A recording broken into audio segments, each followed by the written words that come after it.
of these quarterbacks in the league showed improvement this year. A lot of quarterbacks stepped up big in the playoffs. A lot of things happened. What would your top 5 quarterbacks be after this season right now if you had to rank them?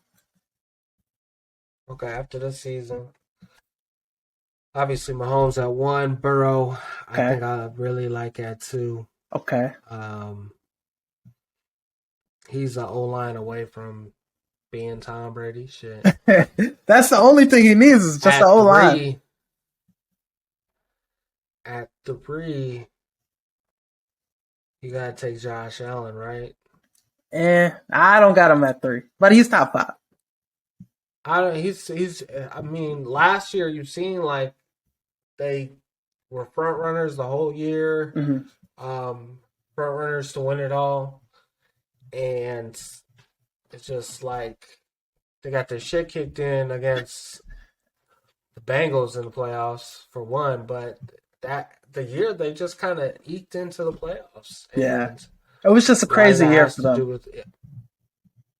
It was a crazy year for them for sure. So outside of that, I think I got him 3. Okay, what about 4? 4, man.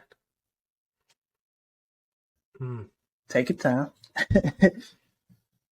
Jalen Hurts, of course. Okay, I mean he definitely deserves to be in the top 5. Where we defer, I have him at 3 over Allen. I know it's too soon. It might be too soon, but I don't give a fuck. He went to the Super Bowl. He did his thing. Soon. He outplayed Patrick Mahomes in the Super Bowl, which I don't think people are talking about him that much. Should have won MVP. I wouldn't say he outplayed him. I think he outplayed him. I think Patrick Mahomes, he looked decent, but Andy Reid, the play calling, the scheme, all that was the MVP of that game. I think because there was times he got receivers, 2 touchdowns, receivers are wide the fuck open.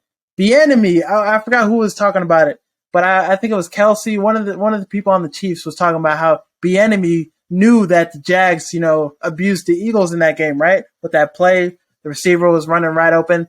That was very effective against the Eagles the Jags had. And so Bieniemy instilled it and put in the game and 2 touchdowns. So I think that scheme played a huge factor. Bieniemy credit for that? Yeah, somebody, I forget what Chiefs player was off the top of my head, but I did see it on social media. That's good, because I'm glad, because everybody calls it, Andy's offense. Right. Andy's offense. It's fucked up. We haven't seen a Andy Reid disciple have this much trouble getting a promotion. Shit, Matt Nagy got a job the next year. God awful. You know what I'm saying? Even Doug Peterson. Yeah, shit. Everybody's gotten a job out of the Andy Reid tree, and it's still going. Man, so I'm happy for him. He's taking a risk going to Washington, but he's. I don't have a problem with him betting on himself. Hey, if I could turn this offense around, there should be zero doubt in my head coaching ability. Shit, because they got some good weapons too. Quarterback position though is going to be tough for him. That's going to be a big So they're going to have to figure it out at that position. They'll pay Daniel Jones, no question. And the thing is tough though with the Bieniemy situation. I like him betting I like him betting on himself too. But it's just really tough because you know what people are going to say if it doesn't work out with Washington. They'll be like, this is why he's not a head coach. But isn't Ron Rivera on the hot seat anyway? Yeah. Well, and so his ass could be fired halfway through the season. He gets the interim tag. Hey, he's assistant coach. Games, your job interview, nigga. You figure it out. If we break even, you got the job. Right. That's what I'm saying. He got the assistant head coach interim tag too as well. They put that on. He's not just the offense coordinator, assistant head coach too. Like Ron Rivera, I mean, what did this? My interesting thing is, what does that conversation look like behind closed doors? Is this Ron Rivera recruiting him?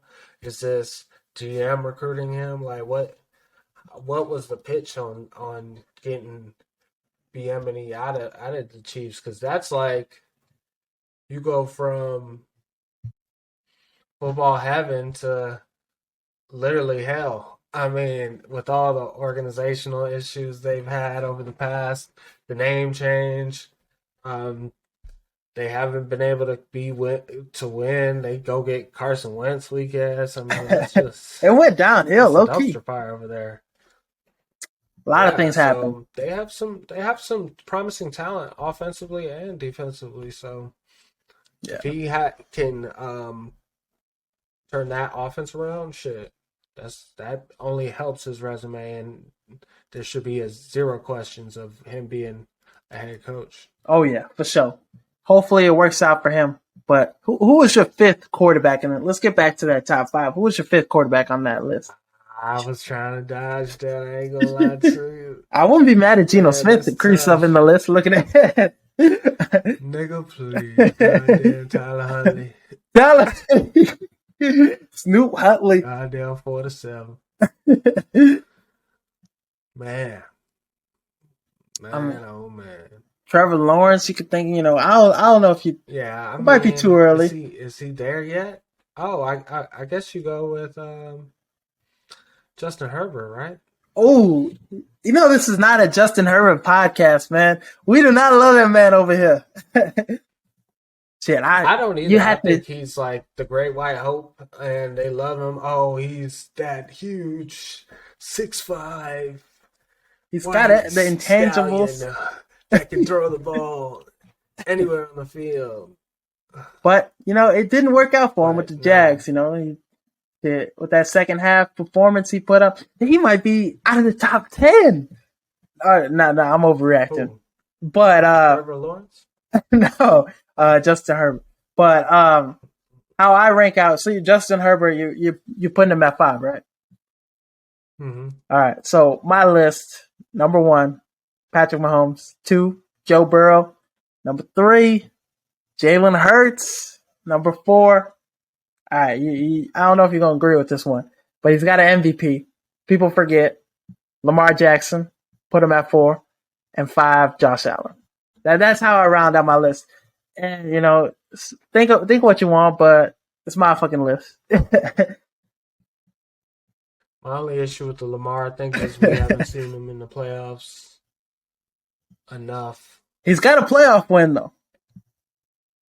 He does have a playoff win. I think it was the Titans? Oh, I felt like that was getting over the... Yeah, it was against the Titans, and I felt like that was a game where he got over the hump. A lot of people were making that criticism of him. He didn't have a playoff win. He gets one, and then the next year, their number 1 seed gets hurt. The next year, their number 1 seed gets hurt.